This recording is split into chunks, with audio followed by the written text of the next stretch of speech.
सत साहिब जी सतलोक इन संत रामपाल जी महाराज जी चैनल में आपका स्वागत है। आप सुन रहे हैं जगत गुरु तत्वदर्शी संत रामपाल जी महाराज जी द्वारा लिखी गई पुस्तक जब जब भूल पड़ी पार्ट 14 पेज नंबर 57। आरती में बदलाव किया है जो महापाप है। भक्तों ने बताया है कि संजय यानी दिल्ली वाले ने संध्या आरती के अंत में गुरुजी यानी संत रामपाल दास का गुरु स्तुति का शब्द है, मेरे गुरुदेव भगवान दियो काट काल की फांसी की अंतिम पंक्तियों में फेर बदल कर रखा है। वास्तविक पंक्ति इस प्रकार है। स्वामी राम देवानंद दाता आपकी घनी सतावे बाता, तेरा रामपाल अज्ञान किया सतलोक का वासी। फेर बदल कर की इस प्रकार बनाई है जिसे उसके चेले आरती में गाते हैं। सतगुरु रामपाल दाता आपकी घनी सतावे बाता, तेरा दासन दास कीजियो सतलोक का वासी। इसका उत्तर इस प्रकार है। संत व सतगुरु की वाणी से उसकी छाप यानी नाम काटकर अन्य विधि से नहीं लिख सकते, कोई बदलाव नहीं कर सकते। बदलाव करना उस सतगुरु व संत का अपमान है। संजय यानी दिल्ली वाले की बुद्धि काल ज्योति निरंजन ने बंद कर रखी है। यह कहता है कि रामपाल पृथ्वी पर विद्यमान है, इसलिए यह कहना कि किया सतलोक का वासी गलत है। इस पंक्ति को इस प्रकार बोलना चाहिए था कि कीजियो सतलोक का वासी। इसको तो दास के ज्ञान में अपने अज्ञान के कारण दोष दिखाई देता है, यानी बात करता है मेरे को तत्व ज्ञान मूल ज्ञान है जिसका किसी को ज्ञान नहीं है। जैसे संत गरीबदास जी ने कहा है कि दास गरीब कबीर का चेहरा, सतलोक अमरपुर डेरा। संत गरीबदास जी पृथ्वी पर विद्यमान थे तथा उसी समय कहा है कि मैं सतगुरु कबीर जी का चेहरा यानी दास हूँ। मेरा यानी डेरा निवास सतलोक यानी अमरपुर में है, यानी मैं सतलोक का वासी हूँ जो मेरे सतगुरु कबीर जी ने सतलोक का वासी किया हूँ। अज्ञानी संजय तो है ही काल का एजेंट, इसने तो वाणी के अर्थों का अनर्थ करके बताना ही है, क्योंकि इसने नरक में जाना है। जो अज्ञानी हैं उनकी जड़ बुद्धि यानी पत्थर के समान जड़ है। वे इन तत्व ज्ञान से भरी अमृत वाणियों को कैसे समझ सकते हैं। उनमें एक संजय यानी दिल्ली वाला है। यदि यह दास इस वाणी में इस प्रकार बदलाव करे, दास रामपाल स्वामी राम देवानंद का चेहरा कीजियो सतलोक अमरपुर डेरा, कैसा लगेगा। Page number 58। संत गरीबदास जी का अपमान परमात्मा कबीर जी का अपमान है जो महापाप का कारण हो जाएगा। इसी प्रकार दास के गुरु स्तुति शब्द में फेर बदल करके संजय जालिम ने घोर अपराध किया है। मैंने किसी को नाम देने की आज्ञा नहीं दे रखी, न आज्ञा दूंगा। मैंने यानी रामपाल दास ने किसी को नाम देने की आज्ञा नहीं दे रखी है। यह दास यानी रामपाल दास किसी को नाम देने की आज्ञा नहीं देगा। कलयुग में मेरे पश्चात मेरे यथार्थ कबीर पंथ यानी कबीर सागर में कबीर वाणी अध्याय में लिखा 13वां पंथ यह है जो दास ने चला है। मैं यानी मेरे अतिरिक्त कोई गुरु नहीं होगा। कबीर जी के पंथ यानी यथार्थ भक्ति मार्ग का नाश स्वयंभू गुरुओं ने किया। काल के दूत घुस गए, जगह जगह आश्रम बनाए। भारत देश में दया धर्म की कमी कभी नहीं रही है। दानवीर अनेकों रहे हैं, वर्तमान में भी हैं, जो भावना में बहकर नकली असली को न पहचान कर दोनों हाथों दान करते हैं। इसी कारण से आगे किसी को गुरु पद नहीं दिया जाएगा। जैसे ईसा मसीह जी के बाद कोई गुरु नहीं हुआ। यह पंथ कितना फैला, विश्व में छाया है। हजरत मोहम्मद जी के बाद कोई गुरु नहीं बना, यह पंथ कितना फैल गया। सिख पंथ में 10वें सिख गुरु श्री गोविंद सिंह जी ने भी आगे गुरु पद बंद किया। उसके बाद सिख पंथ विश्व में फैल गया। अब यही निर्णय दास ने लिया है। आगे से मेरा वीडियो वाला इलेक्ट्रॉनिक शरीर ही सबको नाम देगा, ज्ञान देगा। सन 2008 से इसी शरीर में दास यानी रामपाल दास नाम दीक्षा वीडियो से दे रहा है। लाखों अनुयायियों ने इसी इलेक्ट्रॉनिक यानी नूरी स्वरूप से दीक्षा ली है। सबको अद्वितीय लाभ हुए हैं और हो रहे हैं, आगे भी होते रहेंगे। आप जी साधना व अन्य टीवी चैनलों पर प्रतिदिन सत्संग में भक्तों तथा भक्तमतियों के अपने मुख से सुनते हो। आगे भी कलयुग में इसी विधि से नाम दीक्षा दी जाती रहेगी। दास सतलोक चला जाएगा तो भी यही इलेक्ट्रॉनिक शरीर सत्संग करेगा तथा दीक्षा देता रहेगा। सबको इसी प्रकार लाभ होता रहेगा, कष्ट निवारण भी होगा, मोक्ष तो होना ही है, जो सतपुरुष कबीर जी की भक्ति का मूल उद्देश्य है। मैं यानी रामपाल दास किसी को नामदान यानी दीक्षा देने की आज्ञा नहीं दूंगा। यह सत्संगों में कई बार दास ने बोला है। कबीर पंथ का बिगाड़ स्वयंभू गुरुओं ने ही कर रखा है। न उनको यथार्थ अध्यात्म ज्ञान, न यथार्थ भक्ति के नामों का ज्ञान। वे सब काल प्रेरणा से कार्य कर रहे हैं। जैसे यह संजय यानी दिल्ली वाला काल प्रेरित है और सब मनमुखी भक्ति व धार्मिक क्रियाएं कर रहा है। यह स्वयंभू गुरु बनने की तैयारी कर चुका है, कभी भी अपने को गुरु घोषित कर देगा, क्योंकि यह काल का दूत है। सब भक्ति के कर्म गलत कर रहा है। संत गरीबदास जी ने कहा है कि नकली स्वयंभू गुरुओं ने गांव के गांव खराब कर रखे हैं, यानी बिगाड़ दिए हैं। मनमुखी भक्ति की क्रिया करवाकर सबका अनमोल मानव जीवन नष्ट करवा दिया। फिर एक परंपरा पड़ जाती है, पीढ़ी दर पीढ़ी वही चलती रहती है। नकली गुरु मानव समाज का सबसे बड़ा शत्रु है। जैसे कोई झूठा पासपोर्ट बनाता है, लोगों को गुमराह करके कहता है कि यह असली पासपोर्ट है। उसे पासपोर्ट बनाने का अधिकार है ही नहीं, तो उसका बनाया पासपोर्ट व्यर्थ है। जब वह हवाई अड्डे यानी एयरपोर्ट पर जाएगा विदेश जाने के लिए, तब वह नकली पासपोर्ट काम नहीं आएगा। पेज नंबर 59 बनाने वाला तथा बनवाने वाला दोनों दोषी पाए जाएंगे। उस समय बहुत देर हो चुकी होगी। इसी प्रकार जब भक्त या भक्तमती संसार छोड़कर परलोक जाने के लिए रवाना होंगे, तब उन्हें पता चलेगा कि हमारे साथ बड़ा धोखा हुआ है। उस समय बहुत देर हो चुकी होगी। यदि संजय यानी दिल्ली वाले को संपूर्ण अध्यात्म ज्ञान होता तो यह नकली गुरु बनने की गलती कभी भी नहीं करता। इसको डर लगता कि परमात्मा नाराज हो जाएगा। यदि गुरु जी ने नाम दीक्षा का अधिकार नहीं दे रखा है तो भूल कर भी इतनी बड़ी गलती नहीं करनी चाहिए। नकली गुरु के सिर पर उन सब जीवों के जीवन नष्ट करने के पाप का भार रखा जाता है, जिन जिनको यह नाम देगा या मेरी सीडी या वीडियो ऑडियो से नाम दिलाएगा। इसको नाम दिलाने का भी अधिकार नहीं है। नाम देने का तो किसी को अधिकार देना ही नहीं है। इस बेशरम को शर्म भी नहीं आती, जो अपने आप गुरु जैसी क्रियाएं कर रहा है। आशीर्वाद देता है, चंवर करवाता है, तिलक लगवाता है, पैरों पर फूल डलवाता है। अन्य उदाहरण, जैसे किसी राज्य की सरकार सरकारी नौकरी लगाने के लिए एक बोर्ड का गठन करती है। उसका एक चेयरमैन बनाया जाता है। जो नौकरी लगने के लिए निवेदन करते हैं, उनकी योग्यता के अनुसार चेयरमैन नौकरी के लिए चयन करता है, उनको नियुक्ति पत्र देता है, अपने दस्तक करके मोहर लगा देता है। उन सबको सरकारी नौकरी पर रख लेते हैं तथा सरकार ही तनख्वाह देती है। यदि कोई धोखेबाज असली जैसा नियुक्ति पत्र बनाकर कुछ व्यक्तियों को नियुक्ति पत्र देता है, उनसे रुपए रिश्वत में लेता है, उसका नियुक्ति पत्र कहीं काम नहीं आएगा, उसको सरकार दंडित करेगी। ठीक इसी प्रकार जो अनधिकारी गुरु बनकर दीक्षा देता है या दीक्षा दिलाता है और दान के रुपए लेता है, परमात्मा उसे दंडित करेगा। उसने अनेकों अनजान लोगों के अनमोल मानव जीवन को नष्ट कर दिया।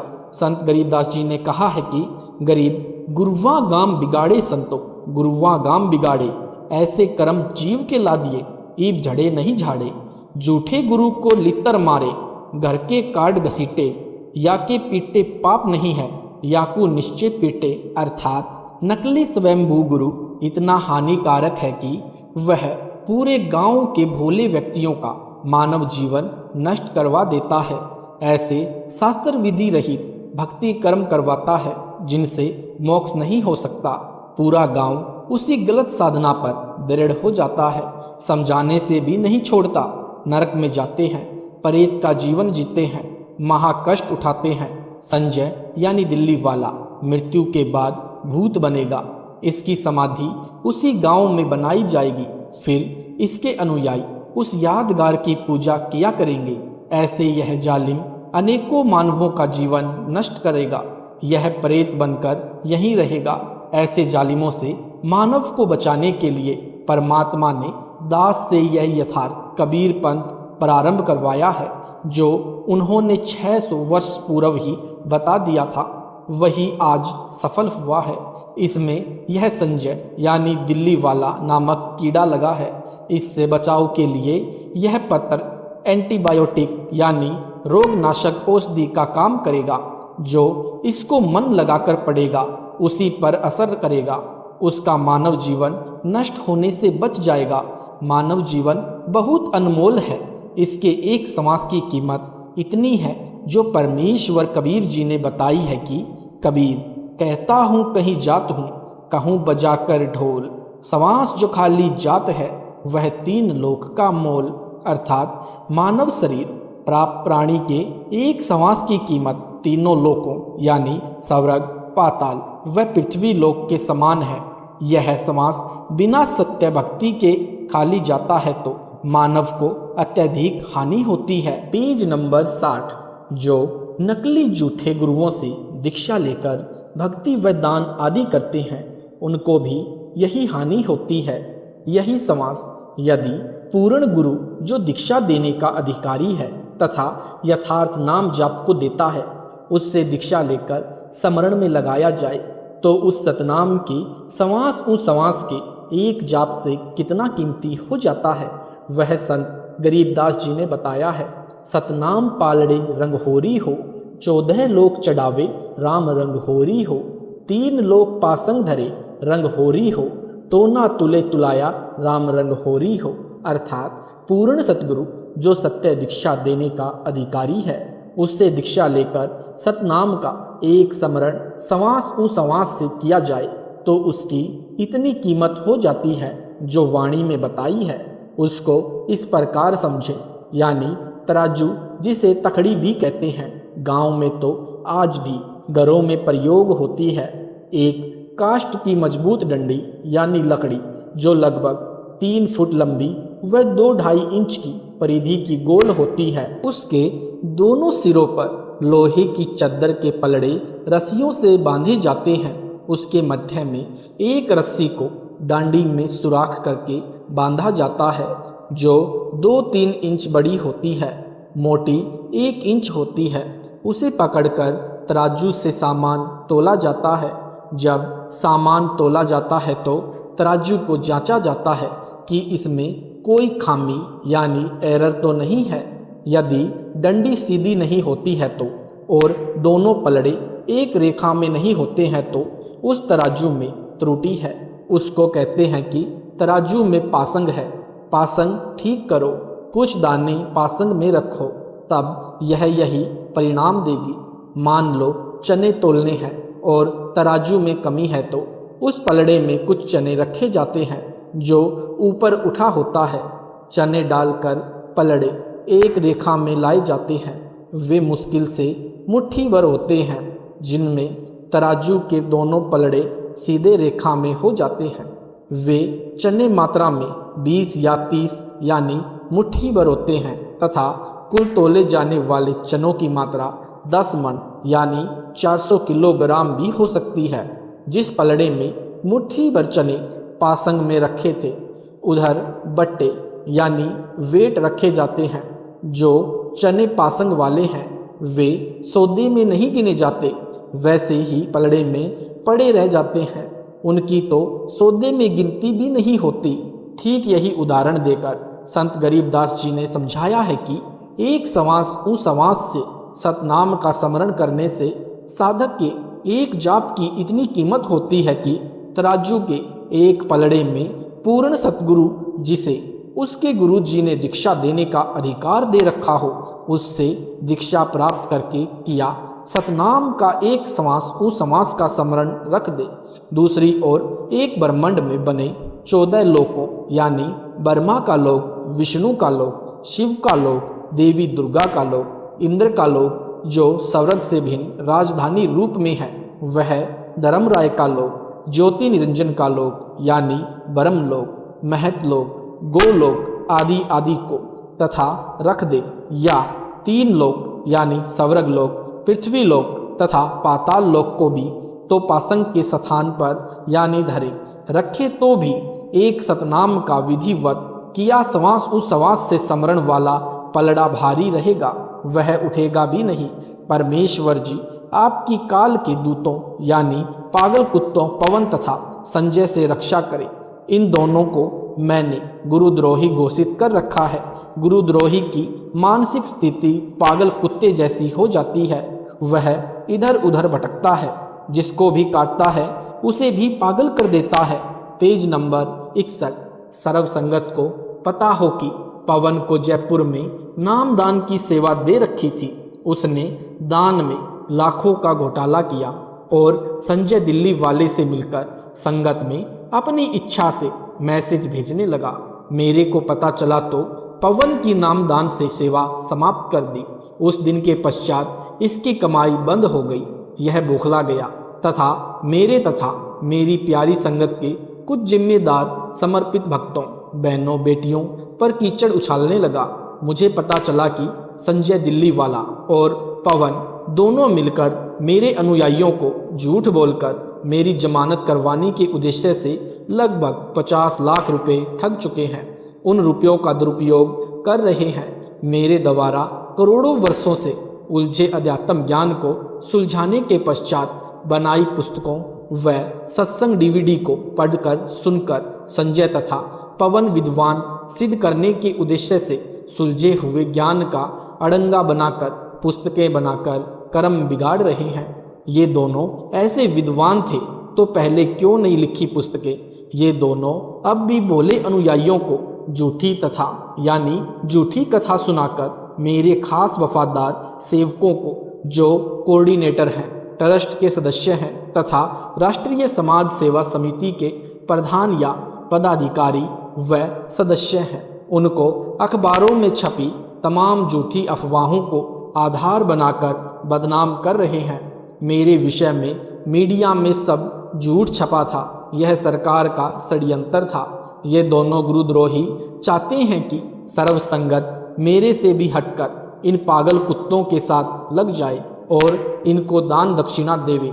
इनके मुंह संगत को ठगने का रस लग चुका है।